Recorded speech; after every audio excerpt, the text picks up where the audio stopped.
For discipline, because it's talked about a lot around the internet, I feel as if most people do get the idea of how discipline works, but I think they can build it easily when it takes time and actual effort. The result that will get them to progress the faster way instead of really breaking it down and taking their time. And at least to most people, losing the habit of discipline because their mind and their body are not really adjusted to it. One of those things that you need to adapt for discipline to actually grow is a place where you stay in, you sleep in, which I guess you already know, your room, which is your environment. Let me explain why. The reason why your environment is key in producing the discipline is because that's where you mostly are. Everything that you do, everything that you want to do, all stems from where you are. For example, if you're in your room for most of the day, then everything that you want to do and need to do, you have to do in your room. If the room doesn't really support those tasks that you need to do, I'm going to be honest, you are not going to do them. Now, with that in mind, most people don't really care for, I'm going to be honest, where they are. Most people don't really care for the environment, for where they're even working at. They just care about the feeling of being disciplined. Then they wonder why they can't keep it up for a long period of time. If your environment is not making you disciplined, I'm just going to be honest, you cannot force yourself to be disciplined. It has to mostly come out natural, and your room is what's going to make it feel natural. When you fixate your mind to look and do things around in your environment, if you set up your environment to mostly be made of distractions, like let's say your phone and your console, your mind is going to mainly focus on distractions rather than actual growth. That's why for you to make sustainable progress for what you want to do, you need to have your room or where you live be a place that supports those goals that you already have planned. As the mind is influenced by what it sees, by what it surrounds, so it can do something. If you don't have any good influences that make you get into that flow state for your work, how are you going to succeed in your goals? There is no way to make actual progress on your goals when you're making yourself do it without actually fixing your environment. That's like trying to do 2 hours of deep work in a room that is messy. I don't think your mind's gonna let you work properly. So the thing I recommend before you even work on your goal first, start to fix your environment. It may sound hard to do, but in reality, it's very simple. If you already know what to do, how to do it, you have to make sure that your environment has those things that help you support what you're doing. Like for example, if your room is mostly made for you to be comfortable, you wouldn't want to work in your room as comfort will just take over and make you distracted. It's all about what you want to achieve. Firstly, in your room or wherever you are, look at the things in your environment. Just look at them. For each item that you see, ask yourself these questions. Will that item help me in my day-to-day life? Is it going to create a good habit for me that will support my goal? And will it be a distraction to my goal?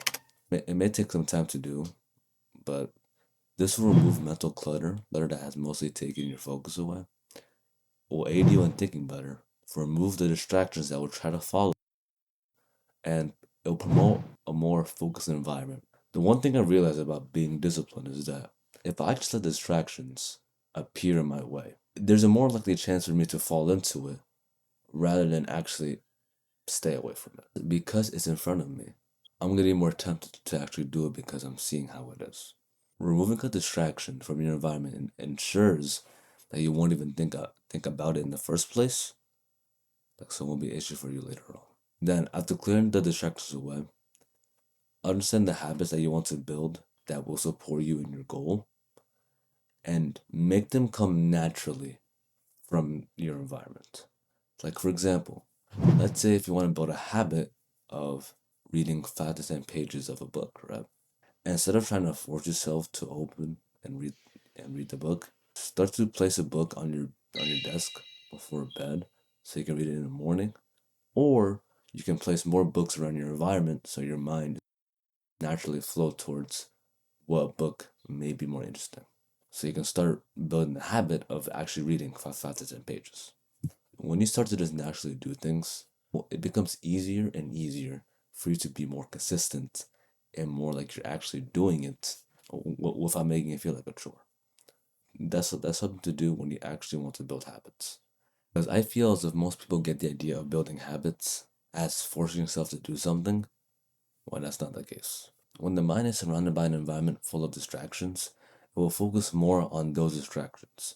If you change your environment to reading more books, your mind is going to naturally want to read a book. Now, I know that we all need our phones on our side every day because that's literally how we communicate. But as we know, our phones can be our primary distraction that we chase to first. That's where we scroll. That's where we go for entertainment. Your phone literally has all the entertainment, all the knowledge. If you get lost in that, especially during times when you need to stay focused on you, on your goals, that's when you are genuinely lost. That's why I want you to start making your phone less of a distraction. One thing I will say is that you can make either your phone your best friend or your worst enemy. And I think you want to make. So what I want you to do right now is check each app that you have and ask yourself the questions that I've said previously. Will that item help me in my day-to-day life? Is it going to create a good habit for me that will support my goal? Will it be a distraction to my goals? And then, as you answer those questions, see which apps you can remove, which apps you can turn off notifications on, and see which apps can actually benefit you in what you're doing and your goal. For example, for Instagram, you may need to use it, but you can disable notifications. This is so that once you get into the flow state of what you need to do, your phone is not there to tempt you with distractions. It will be there for you to benefit for distraction. And you can always put your phone in another room so you won't be tempted as well. As I said about removing your distractions. In summary, this is all you need to do to actually make your environment worth it to be. A room where it is designed for you to focus and not for you to be lazy, to be distracted, or to be procrastinating at all. This will make it so everything that you do will be aligned towards what you need to do so that the day is already being won before you even start thinking about it. Okay? All in all, that's all that I have to say for today. So make sure to work out when needed to, start priming your environment for success, and be consistent with it. I can guarantee you that once you change your environment, your discipline will just increase and that you'll be falling into the flow state more frequently than before. All right. Thanks for watching, and I'll see you, my friend, in the next. Peace.